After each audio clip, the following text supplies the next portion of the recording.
the unforgiving winter of 1872, terror crept through the working-class neighborhoods of Boston, leaving behind 7 brutally beaten boys between the ages of 4 and 9. Their injuries so calculated and sadistic that they stunned even hardened investigators.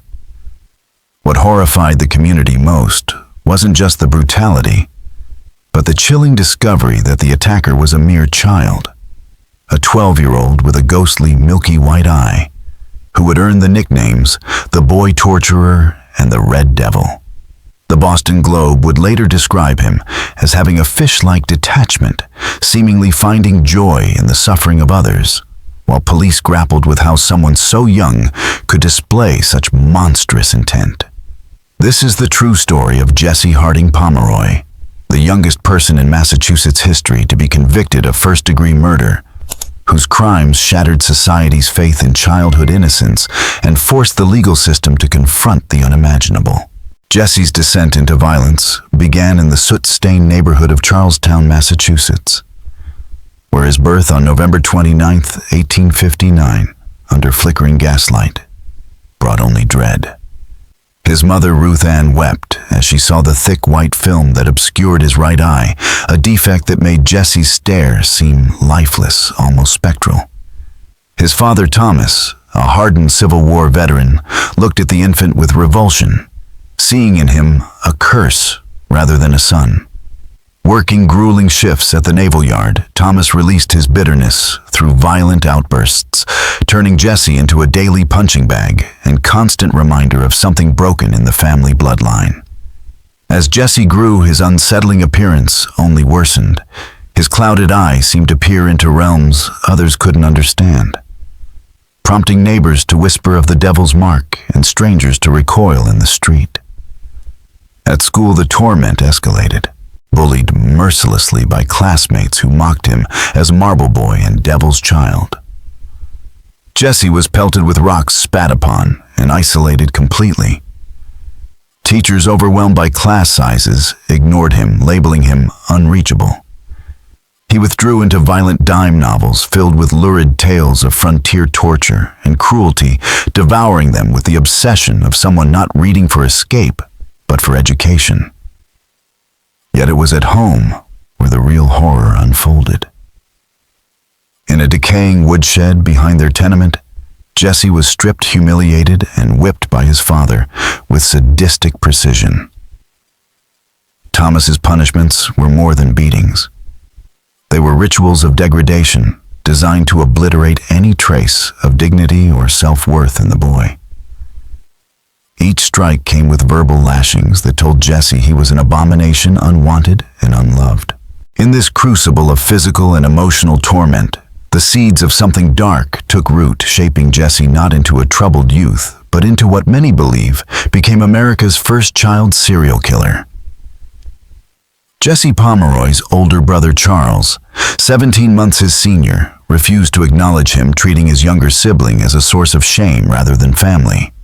Charles was everything Jesse wasn't: handsome, confident, accepted by his peers, able to flirt with neighborhood girls and blend into society with ease. To him, Jesse wasn't merely a misfit, but a living symbol of a taint within the family's bloodline. Though they shared a bedroom, Charles often chose to sleep on the kitchen floor, to avoid even the proximity of Jesse's presence.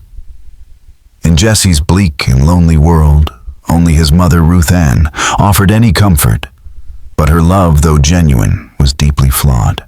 When rumors swirled of Jesse torturing stray cats and tossing their mutilated remains into the Mystic River, she brushed it off as a symptom of his sadness, unable or unwilling to recognize it as a sign of something far darker. After savage beatings from his father, she would sit at Jesse's bedside, gently cleaning his wounds and whispering that he was simply misunderstood, unique in ways others couldn't grasp. In doing so, she nurtured his growing sense of victimhood while shielding him from consequences. Teachers who voiced concerns about his strange obsessions and social disconnection were accused by Ruth Ann of judging him unfairly due to his appearance. But as Jesse entered his 12th year, The years of abuse, rejection, and humiliation began to crystallize into something else. A burning need to assert dominance and inflict suffering. No longer content to remain a victim, Jesse didn't seek vengeance on those who had tormented him. Instead, he turned his gaze toward the innocent and vulnerable children, even smaller and weaker than he had once been.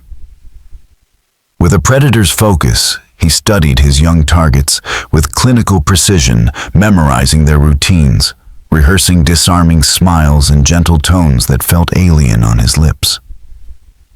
By winter 1871, any remnants of conscience had withered away. What remained was a boy who no longer resembled anything human, a hollowed shell driven by the thirst for control and power.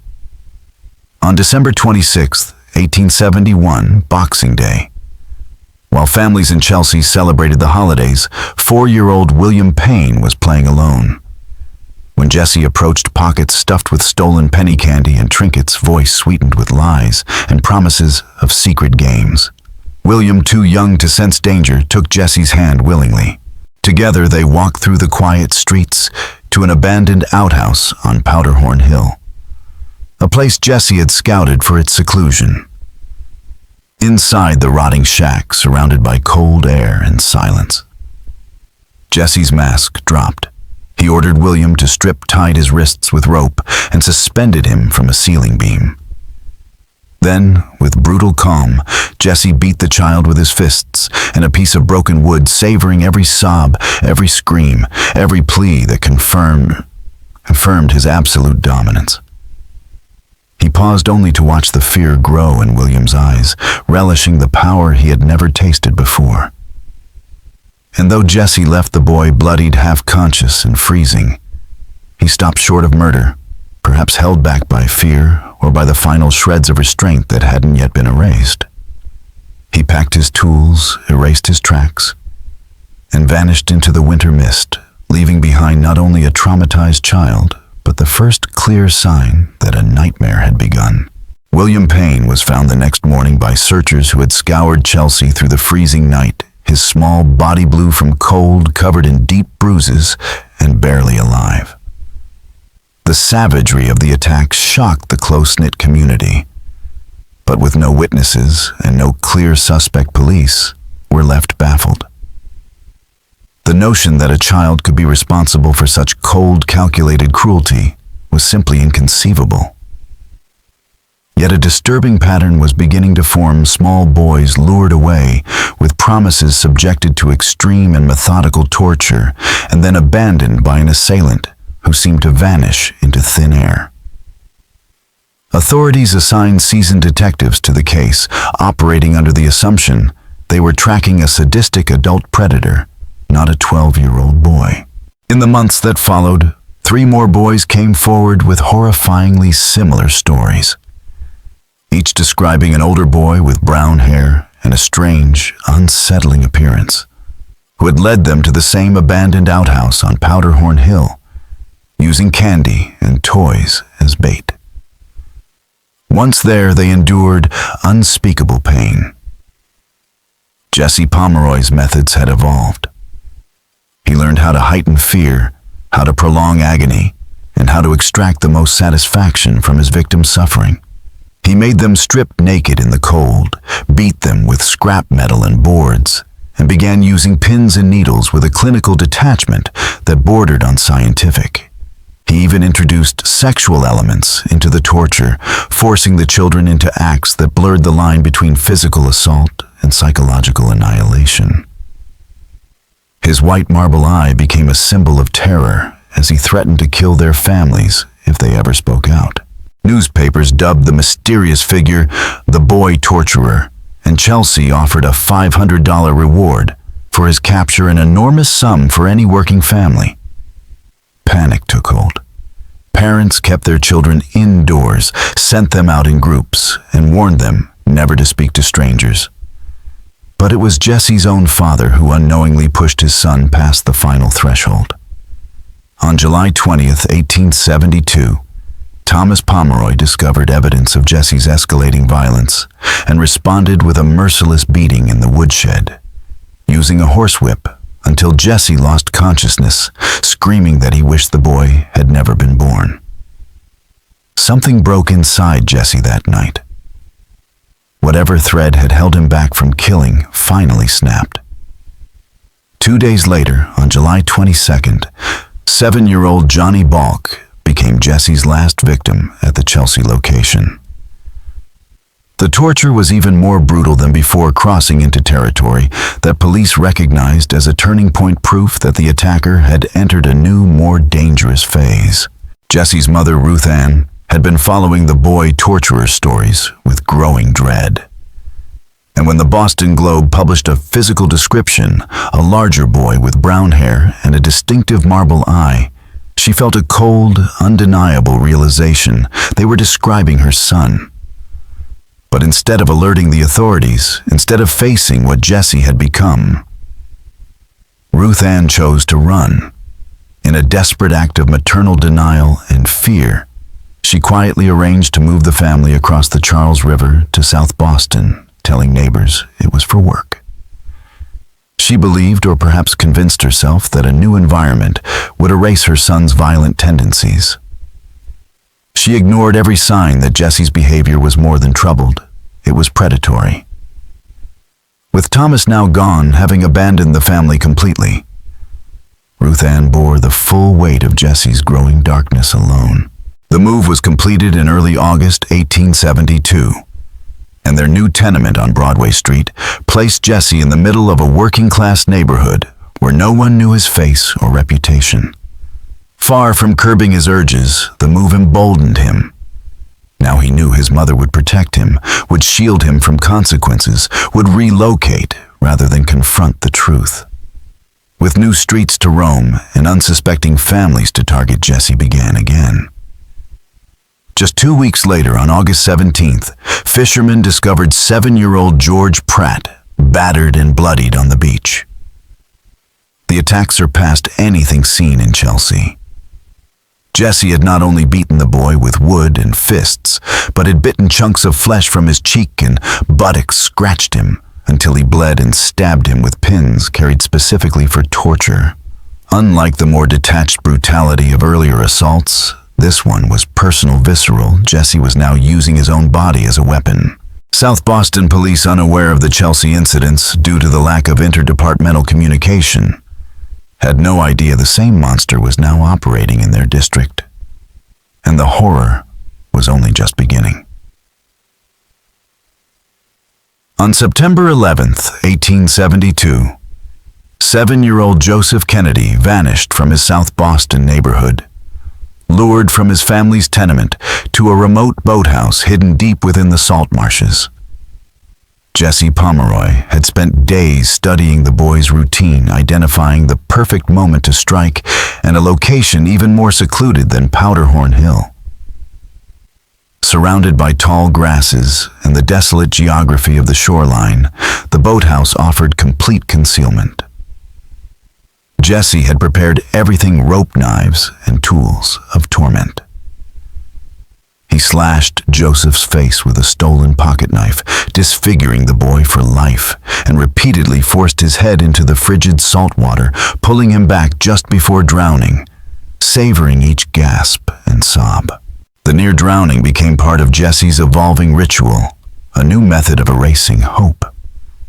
6 days later, on September 17th, railway workers along the Hartford and Erie tracks stumbled upon 5-year-old Robert Gould, tied to a telegraph post, beaten, and slashed his throat partially cut, a murder only narrowly averted when Jesse fled at the sound of approaching footsteps.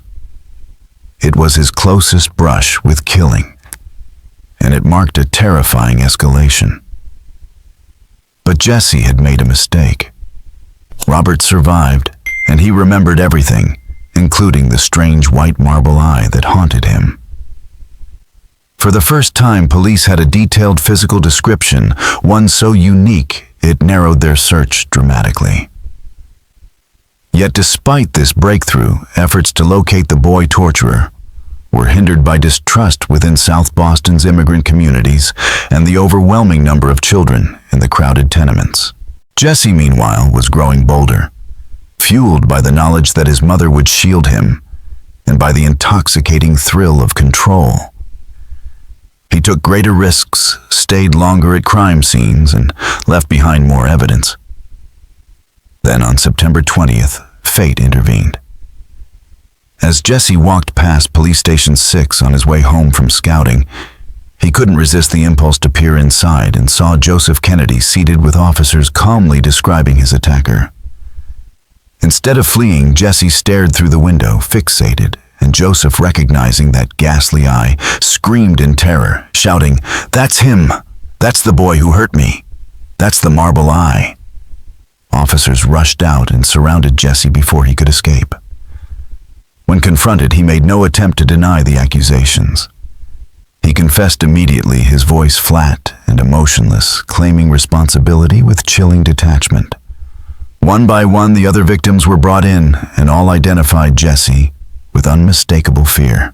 Police finally realized that the sadistic predator haunting Chelsea and South Boston was not a grown man, but a 13-year-old boy with no trace of remorse.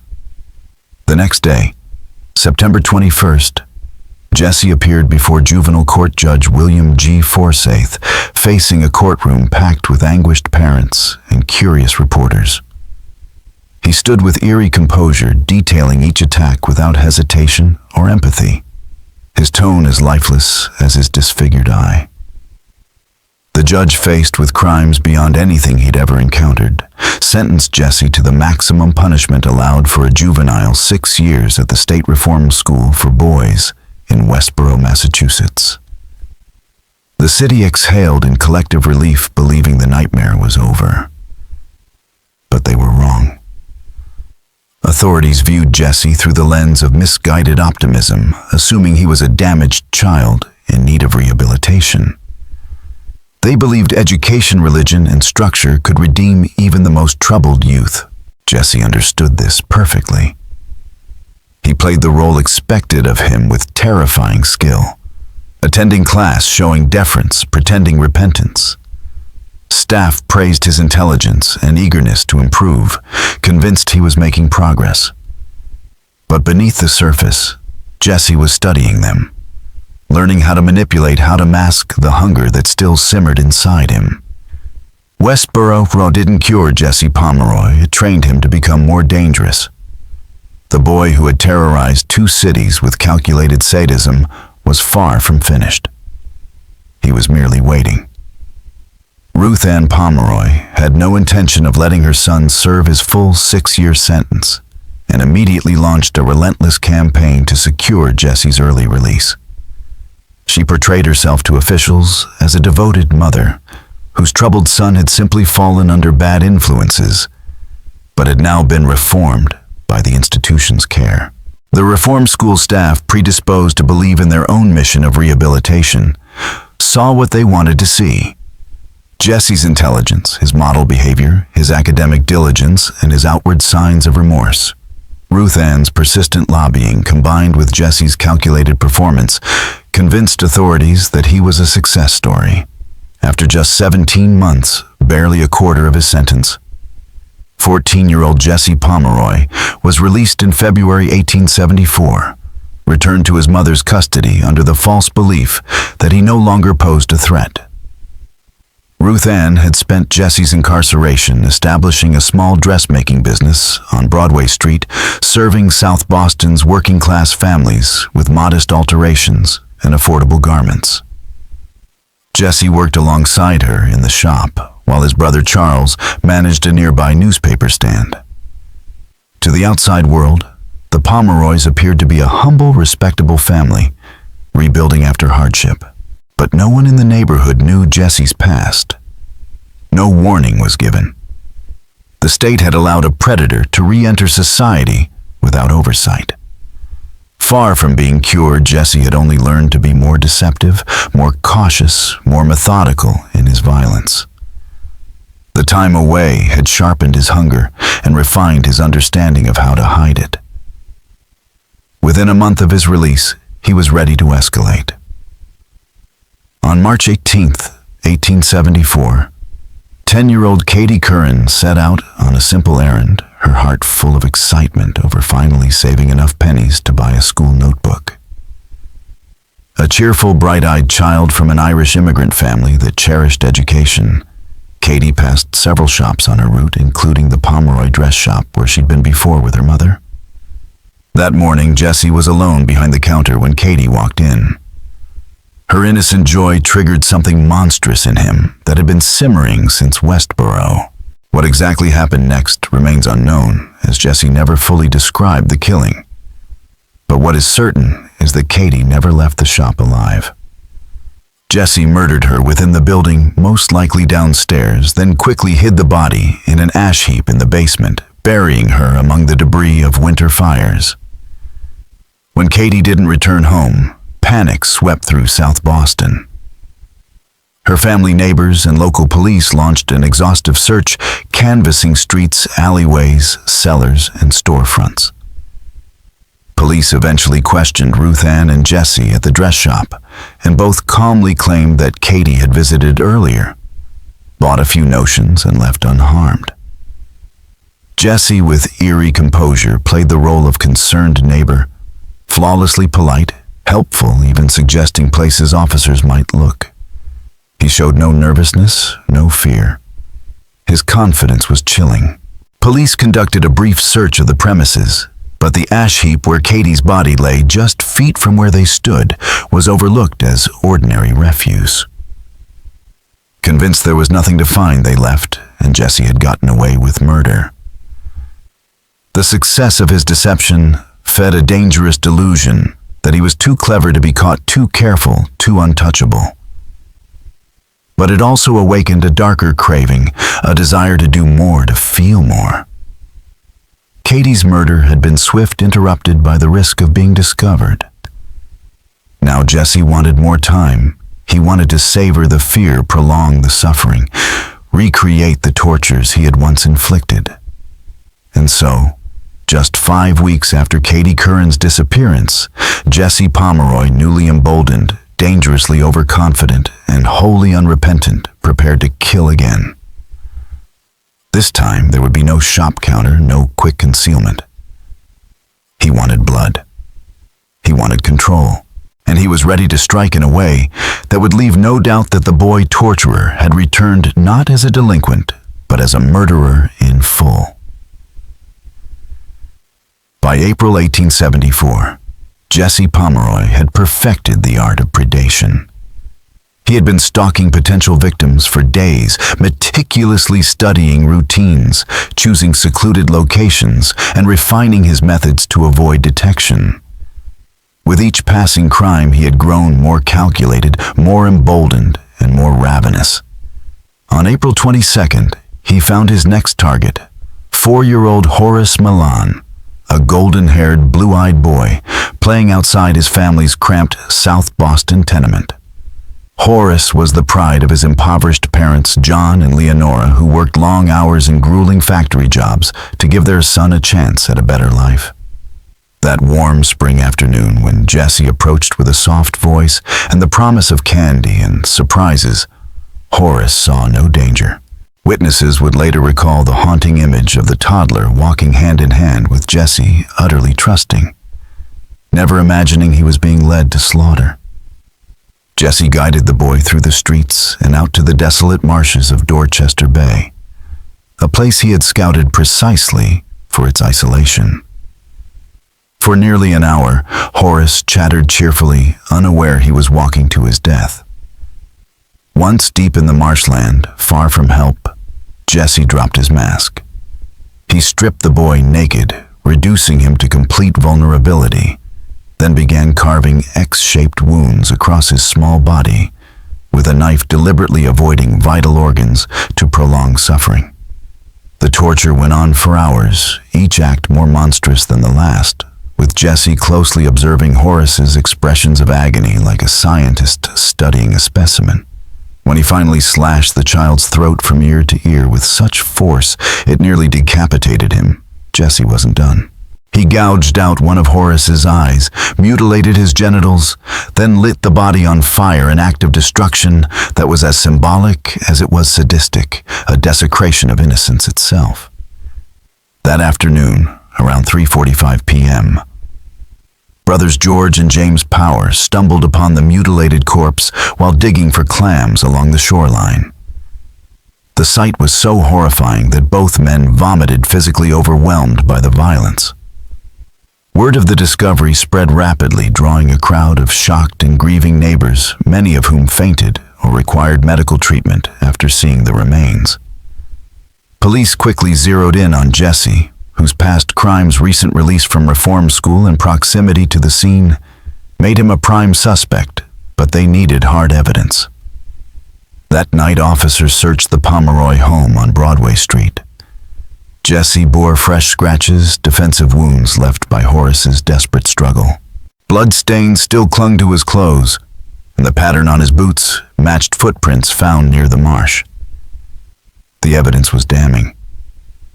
He was arrested and taken to Charles Street Jail, where he had first denied involvement. But investigators wanted more than evidence. They wanted a confession. They brought Jesse to the morgue, where Horace Milan's mutilated body lay under a stained white sheet. When they pulled it back, revealing the full extent of Jesse's handiwork, even seasoned detectives flinched.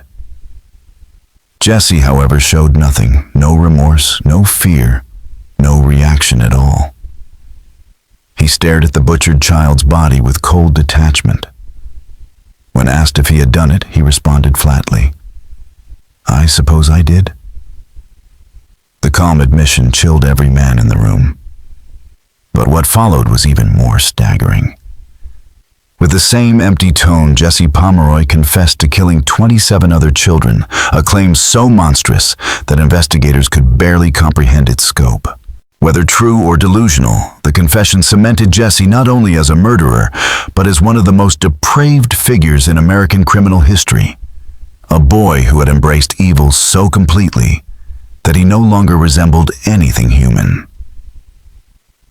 When Jesse Pomeroy coolly confessed to murdering 27 children, the number was so staggering that police initially dismissed it as the boast of a disturbed teenager seeking attention. But Jesse's uncanny knowledge of details from unsolved disappearances, combined with his flat, matter-of-fact tone, forced investigators to consider the chilling possibility that some of his claims might be true. The immediate effect of his expanded confession was a renewed search of Ruth Ann Pomeroy's dress shop, where police, now fully aware of Jesse's capacity for deception, began methodically excavating every possible hiding place.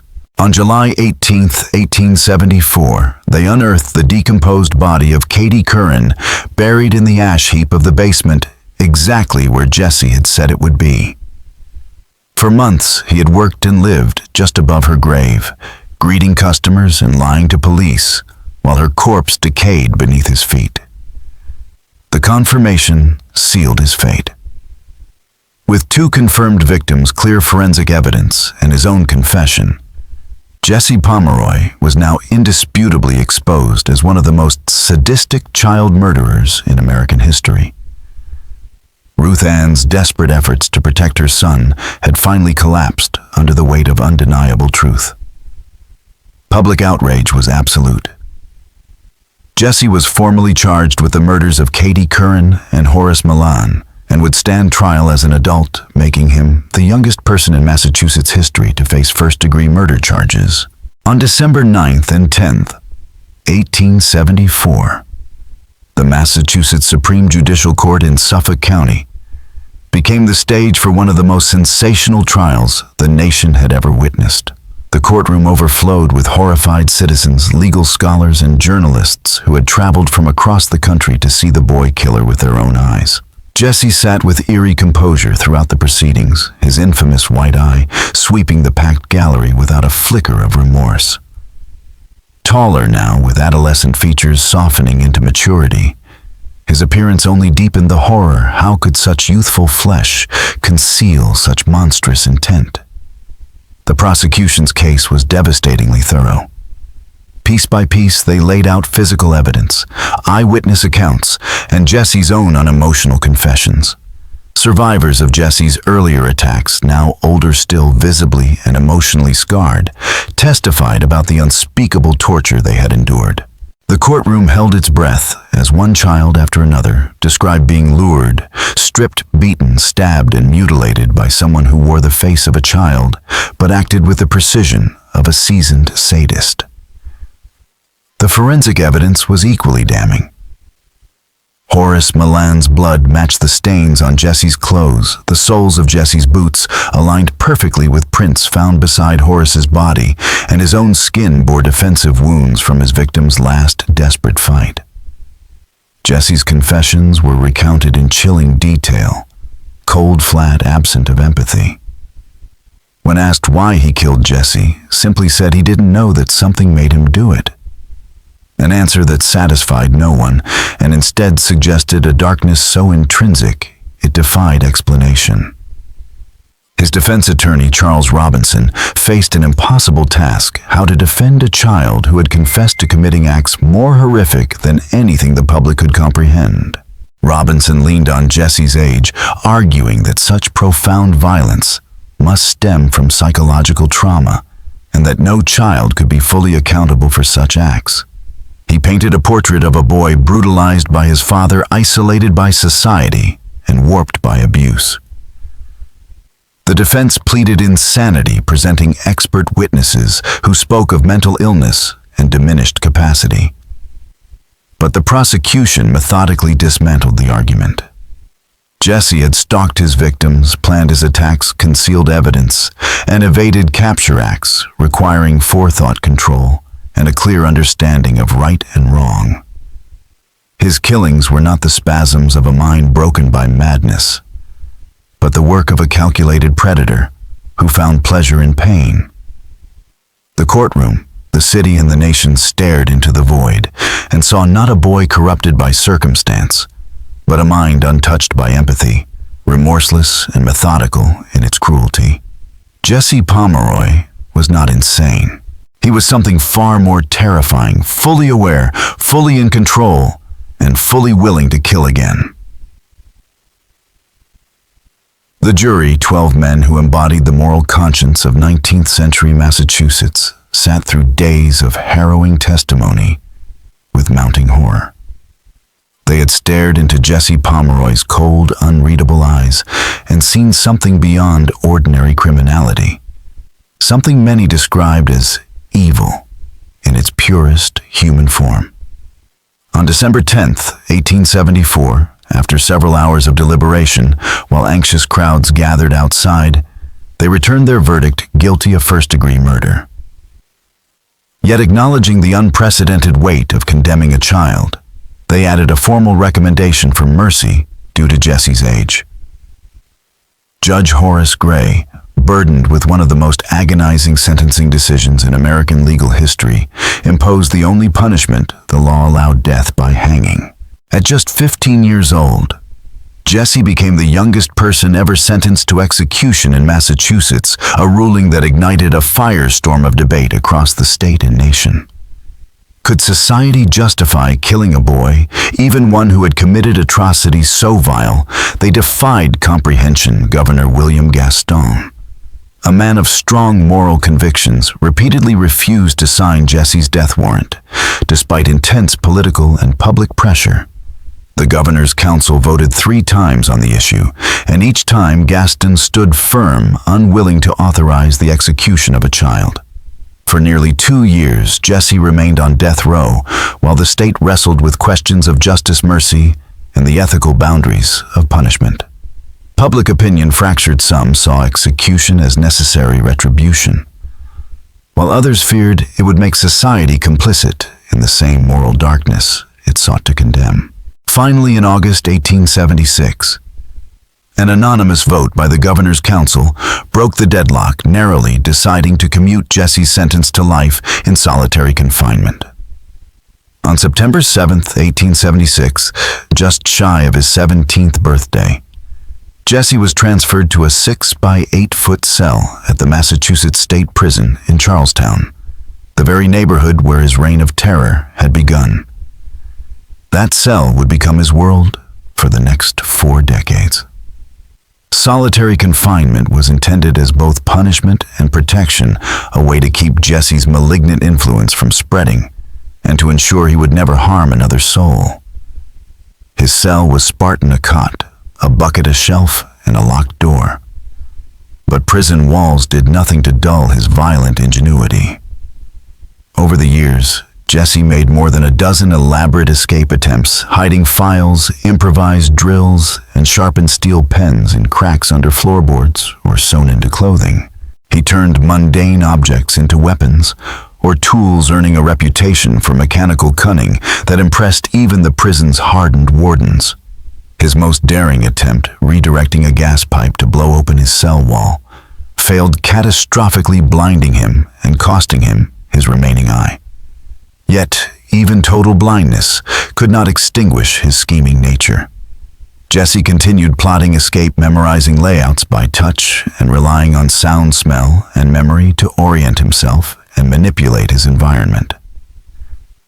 He remained a source of constant concern to prison authorities, a prisoner who, though caged and sightless, still posed a threat through sheer willpower and cunning. Jesse Pomeroy, the boy who once tortured children in the shadows of South Boston, had become a ghost behind stone walls, forgotten by most, feared by those who remembered, and forever trapped in the solitary darkness he had so often imposed on others. During his decades in solitary confinement, Jesse Pomeroy revealed an intellectual capacity as astonishing as his capacity for cruelty. Deprived of human contact, he immersed himself in books provided by prison chaplains and volunteers, teaching himself to read and write in multiple foreign languages, including Hebrew, German, and French. He wrote poetry that oscillated between haunting beauty and chilling darkness, meditating on punishment, isolation, and the abyss of evil. Jesse fought bitterly with prison authorities for the right to publish his verses, insisting that artistic expression was a basic human right, even for the damned. Most remarkably, he taught himself law-devouring legal texts in his tiny cell, and eventually mastering the intricacies of legal procedure well enough to write his own appeals petitions and motions. For decades, he flooded the courts with legal filings, appeals for clemency, constitutional challenges, and demands for sentence commutation, written with such eloquence and legal precision that some judges and lawyers were forced to admit their grudging admiration. Yet none of Jesse's arguments ever included true remorse. He showed no empathy for his victims or their families, no recognition of the pain he had inflicted on entire communities. Prison psychiatrists consistently described him as highly intelligent, devoid of conscience, and firmly convinced that he had been unjustly punished. Jesse viewed himself not as a perpetrator of evil, but as a victim of it, a narrative that revealed the profound disconnection at the core of his psyche. In 1917, after more than 40 years in total isolation, prison officials finally commuted Jesse's sentence to allow him the limited privileges of the general prison population, citing his advanced age, now 58. And the fact that 4 decades of solitary confinement had become a punishment many considered tantamount to torture. The transition was jarring. Jesse initially struggled with the noise routine and contact that came with communal living, but he gradually adapted. He participated in prison activities, even performing in annual minstrel shows staged for inmates and visitors. Among fellow prisoners, Jesse could be disarmingly articulate and even charismatic when he chose forming bonds with long-term inmates who respected his intellect and legal knowledge. But those familiar with his past never let their guard down. They understood that behind his polished demeanor still lurked the mind of a sadist who had never once expressed regret. Even in his old age, Jesse Pomeroy never apologized, never admitted the true extent of his crimes, and never seemed to grasp why he had inspired such fear and revulsion. In 1929, at the age of 70, blind, frail, and fading, Jesse was transferred to Bridgewater Hospital for the criminally insane. The boy who once prowled the alleys of Boston in search of children to torture was now confined to a hospital bed, his body decaying after a life spent in captivity, but his mind, by all accounts, unchanged. Jesse Pomeroy died as he had lived isolated, impenetrable and unrepentant to the very end. Cared for by medical staff who knew his past, but treated him with quiet professionalism. Jesse Pomeroy spent his final years writing poetry and letters from his hospital bed, maintaining correspondence with a small circle of people fascinated by his intellect and the enigma of his life. On September 29, 1932, he died peacefully in his sleep at the age of 72, having spent an astonishing 58 years behind bars, longer than any prisoner in American history up to that point. His death was noted only briefly in local newspapers. The world had moved on.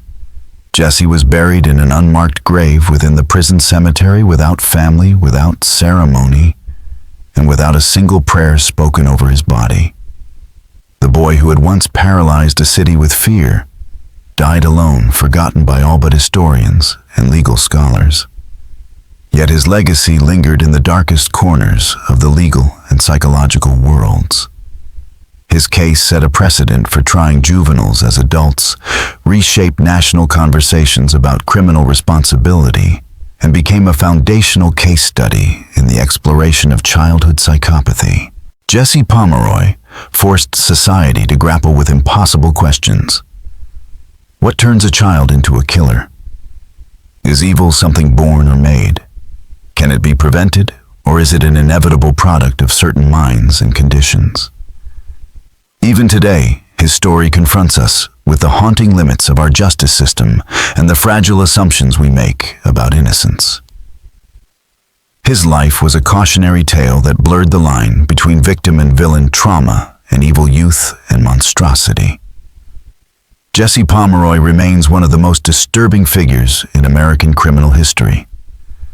A child whose unspeakable acts force society to question whether some individuals are simply beyond redemption. So what do you believe? Was Jesse born evil, or did a lifetime of violence and neglect shape him into a monster? Was justice served by his lifelong imprisonment, or could there have been another way to respond to such unprecedented horror? Let us know in the comments. If you found this story chilling, don't forget to like, share, and subscribe for more tales that explore the darkest corners of human nature. Until next time, stay curious and stay safe. Thank you all very much for watching my video until the end. I sincerely appreciate it, and I look forward to seeing you in the next video.